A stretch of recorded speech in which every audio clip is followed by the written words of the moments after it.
Hey everybody, today we're going to be building a computer.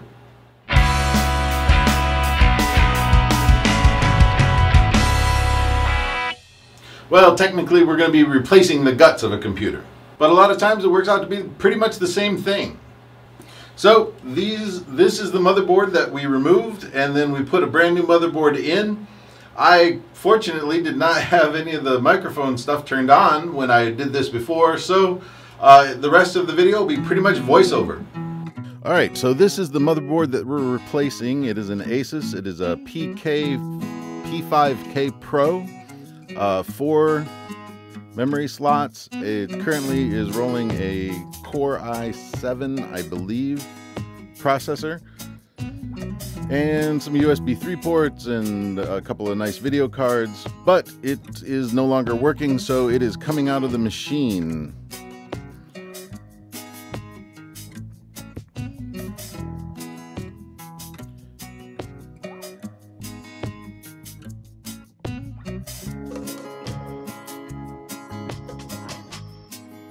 So for this video, I originally did record audio, but because I didn't have the microphone turned on, I got absolutely no audio. So make sure you check all of your stuff all of the time.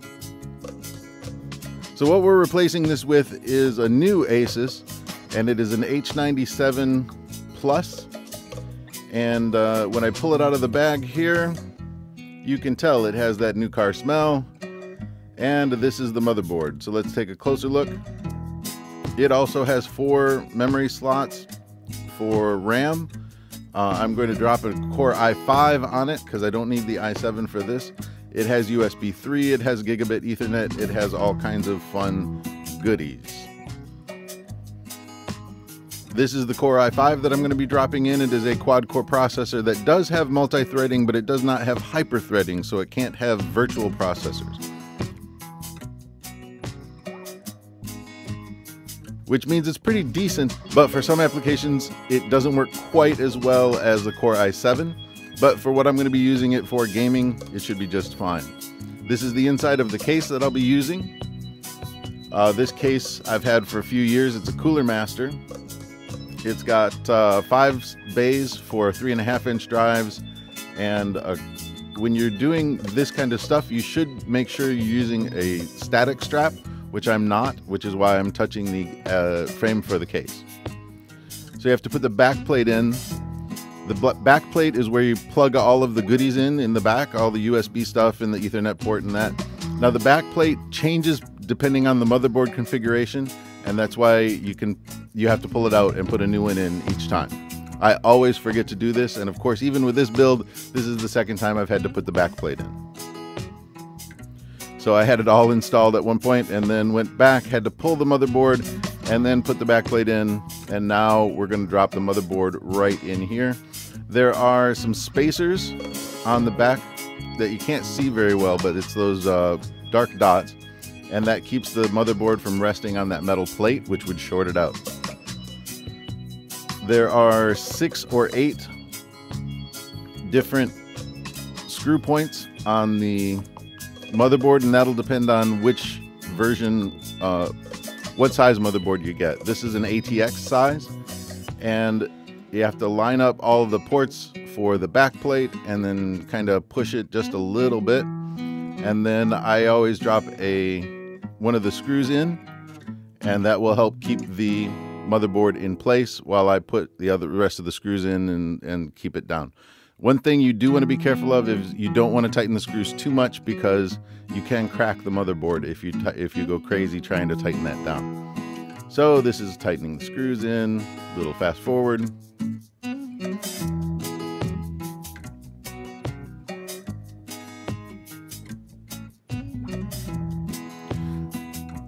This machine does have a power supply that I've been using before. It is 450 watts, but now we're going to get ready and drop the processor in. The processor is, like I said, an Intel Core i5, and it comes in 2 pieces. This is actually the chip itself, and this is the heat sink.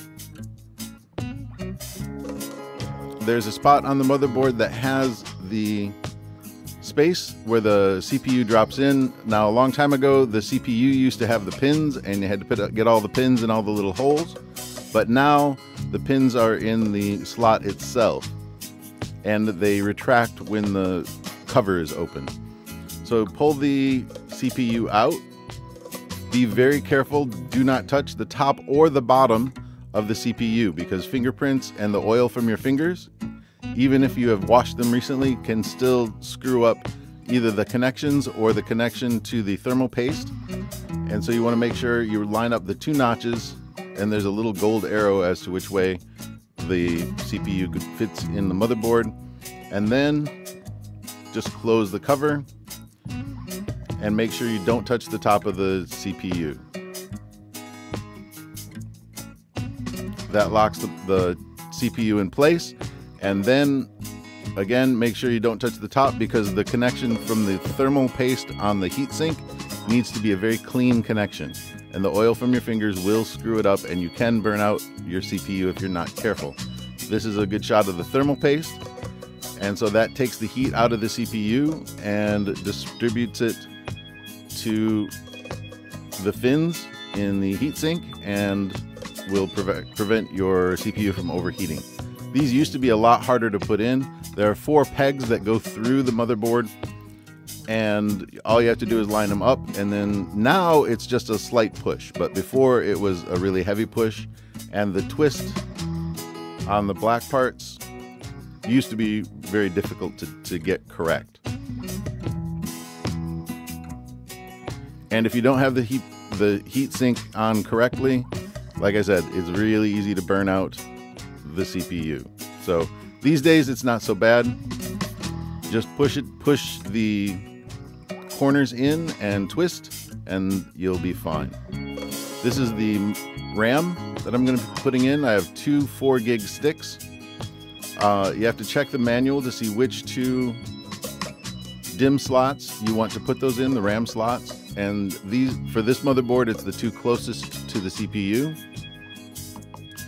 And after you open the 2 hinges, you just push it in until it seats. It'll click, and the locks will come up on either end so that it doesn't come back out. And then to pull it out, it's the same thing. You push down on the locks on the ends, and it pops the memory up out of the slot. These RAM sticks have a heat sink on them, so in theory they are more heat efficient.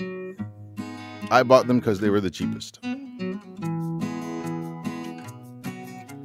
So now we're going to start to power up the board, or start to connect the front panel for the board. So that's the chassis fan power. So that big fan in the back to be able to pull the hot air out of the case. This is the main power for the whole board. And it's just like a Lego set. It clicks in, there's only one way, it will only fit in the motherboard one direction. So make sure you get it the right direction, and then just a little firm push and it'll go right in. And seat, it has a little plastic lock on it, so it'll be no problem. So getting all the power cords out of the way, I probably should remove a lot of those. There's a secondary power core. There's a secondary power switch that I just put in on the top of the motherboard as well. And this will work fine, but I'm not going to be adding the CD drive to this because I don't need it. Now I'm going to be plugging in the front panel for the USB ports and the audio ports.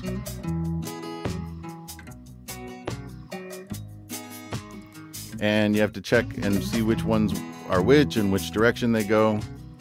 And the order that you put these in really doesn't matter, but it can be difficult to actually reach some of the slots if you aren't careful about what order you put it in. So make sure you put the most difficult one in first, because it can be a real pain in the butt.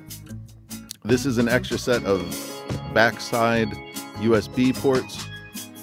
I believe the dongle itself is only USB 1, but it'll work with USB 2, and it may work with USB 3. We'll find out later today.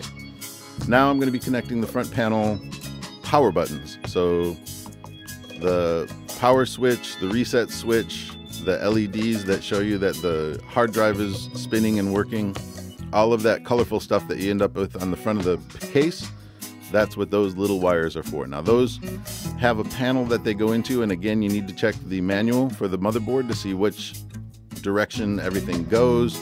and make sure you line those up correctly.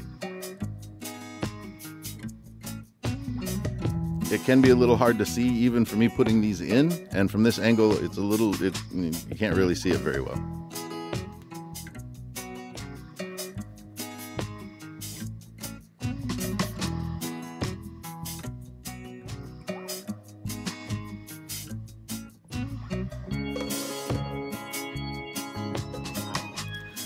So this machine, I have a bunch of extra stuff that I'm not actually putting in it. There's a couple of other hard drives that can go in. There is already a CD drive installed or DVD drive installed, but I can't remember the last time I used it, so I'm not going to be installing it at all. If I need to, it's a pretty easy task to drop it in. Although this CD drive is a little old, so it's not an SATA. It's got the old ribbon style, but this motherboard does not have the ribbons. So now I'm hooking up the front panel for the audio, and this is a lot easier than it used to be. HD audio now comes with a standardized plug, and it's labeled right on the motherboard. You just plug it in, and usually these type of plugs have one pin missing so that you can only put it in the correct way, which is really nice. All right, now we're getting the power ready to be able to hook up the hard drive. And this hard drive is already pre-installed because, like I said, I'm just replacing an old motherboard, so I don't have to reinstall the operating system, I hope. And the operating system is going to freak out a little bit when I first put it in, because it's like, I don't recognize this CPU or this motherboard or any of these components. You have a new computer. Contact Microsoft and go through some crap. But it's a pretty easy telephone call. Even in Japanese, it's not too bad. This is an SATA cable, and this is going to transfer the data from the hard disk through the processor and back out and out to the video cards and stuff like that. So I decided to go with the red one because of the angles on the cables, so that it's easier to get into and out of. But pretty much that's it. Now I just tuck the cables away, and this machine's ready to go. The only thing that I didn't put in was the video card, and it works basically the same way. You find the video card slot, slot it in. My video card will need an extra power connector, and so I'll connect the power up for that and then power this up today.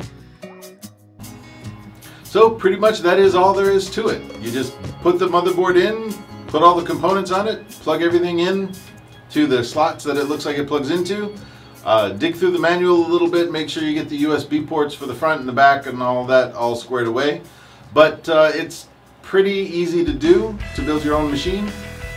It used to be that it was a lot cheaper to build your own computer. You could get a much more powerful machine for a lot lower price. And to a certain degree that's still the case today. But if you're just looking for a quick machine that is no muss, no fuss, and has a warranty, then go ahead and buy a pre-built. But if you want to try your own or upgrade your own components, it's pretty easy to do, and it just takes a little bit of time and a little bit of practice, and don't stress out about it. It's not so hard. As for me, I still need to drop the video card in, which is just a matter of slotting it in and then powering it up and then plugging it in and checking it all out. Make sure it works. That'll be the end of the baking video for me, so I will talk to you later.